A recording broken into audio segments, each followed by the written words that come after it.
Bonjour Nicolas. Bonjour Emma. Cette semaine, dans un grand moment de cinéma, nous allons vous parler d'un film dont on vous avait déjà parlé lors du Festival de Cannes, c'est Map to the Stars. Oui, qui a valu à Julianne Moore un prix d'interprétation. Nous allons parler également de Maestro, et cette semaine, il y a également trois suites Oui, de Purge, de, de Red de, et La planète des singes. de. Ce sera peut-être notre coup de cœur de cette semaine, un film de David Cronenberg. Oui, oui, oui, une comédie Oui, et grinçante. grinçante qui est en même temps aussi un film fantastique. Je me souviens que j'avais rencontré la jeune fille qui joue le fantôme. Qu'est-ce qu'on peut dire sur ce film?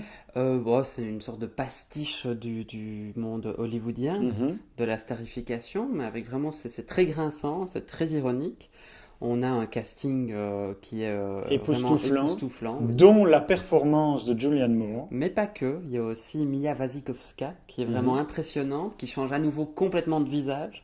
Donc on l'a vu dans Trax dernièrement, elle change vraiment de film en film complètement de visage, elle est très jeune, on la reverra bientôt dans The Double, elle est vraiment fascinante. Alors par contre, tout le monde va vous parler de Robert Pattinson, et là, franchement, on peut passer.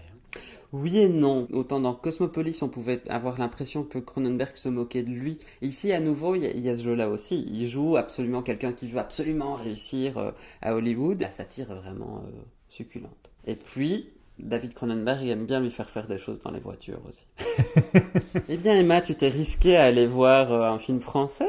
Oui, cette semaine, j'ai été voir Maestro, un film avec Michael Longsdale et Pio Marmaille, un film de Léa Fazer. Il n'y avait pas Pippo Del Bono dans le film. Ah non, c'est qui? Dans lequel il y a également Déborah François. Les réalisateurs trouvent toujours un prétexte à dénuder ses seins. Ça c'est quand même rare un film avec Déborah François sans les seins de Déborah François. C'est une histoire vraie, c'est l'histoire de Jocelyn Quivrin qui joue avec Éric Rohmer dans le film Notre univers impitoyable et qui découvre en fait le film d'auteur. Il contacte alors Léa Fazer pour lui raconter son histoire et lui dire son envie de faire un film là-dessus. À l'arrivée, Jocelyn Quivrin décède. Elle décide de reprendre le scénario à son compte Mhm. et réalise un film en choisissant un nouvel acteur. Et on a un résultat, ma foi, tout à fait étonnant et très émouvant. Nicolas, nous avons trois suites. Oui. Alors je mets un 2 parce que ce sont trois suites, deuxième épisode et deuxième épisode de film. Nous avons De Raid 2, De Purge 2 et La planète des singes 2. Lequel t'a-t-il plu? Lequel as-tu envie d'aller voir? Le teasing de Red 2. C'est un des films les plus téléchargés. Oui. Et ils ont, et je pense à juste titre, toute leur promotion se fait sur le fait de vous l'avez téléchargé, mais vous ne ressentirez pas la même chose si vous le voyez en salle. Moi j'avais extrêmement apprécié La Purge en français. Et je n'ai pas vu le film, mais c'est sûr que là, je vais me ruer au cinéma et je t'en parlerai la semaine prochaine pour Et te que tu dire m'en ce que j'en parleras. ai Bon, pensé. rien que le titre, ça va. Non, non, non, c'est extraordinaire. Donc l'histoire est simple. Un jour par an, on est dans l'avenir, un jour par an, nous avons l'autorisation, nous humains, de tuer n'importe qui, n'importe comment. Voilà, c'est la nuit de la purge en fait. On Ah, purge en fait. et le 2 s'appelle l'anarchie, donc autant dire que c'est plein de promesses. Super, ça va encore être du sang dégoulinant.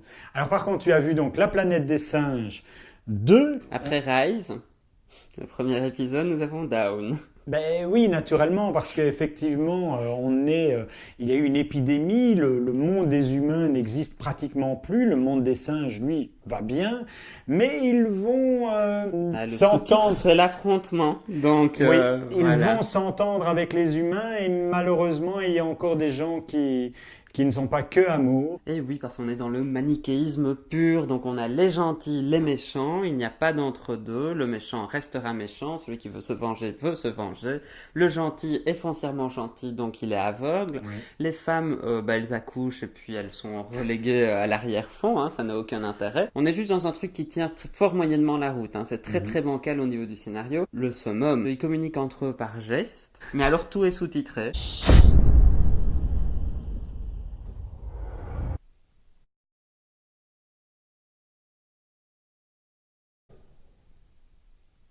Nicolas, la semaine dernière, tu avais très fortement aimé Nos pires voisins. J'ai beaucoup ri et j'y ai vu j'ai vu une sorte de message assez clair, ce qu'on peut voir dans La planète des singes, c'est-à-dire qu'on a une sorte de reflet de la société. Oui, bah moi j'ai nettement moins ri. J'ai trouvé ça assez moyen. J'ai beaucoup aimé la morale de l'histoire. Si vous ne faites pas des études, vous finirez chez Abercrombie. Oui, un magnifique placement de produit. Oui. Mais nous, on ne touche rien. On ne touche rien? Bah Tu veux non, toucher qui? je t'attrape les couilles, tu m'attrapes les couilles, on voit qui tient le plus longtemps. N'oubliez pas de liker nos vidéos et on se retrouve mercredi prochain pour une nouvelle émission, un grand moment de cinéma. Ou pas.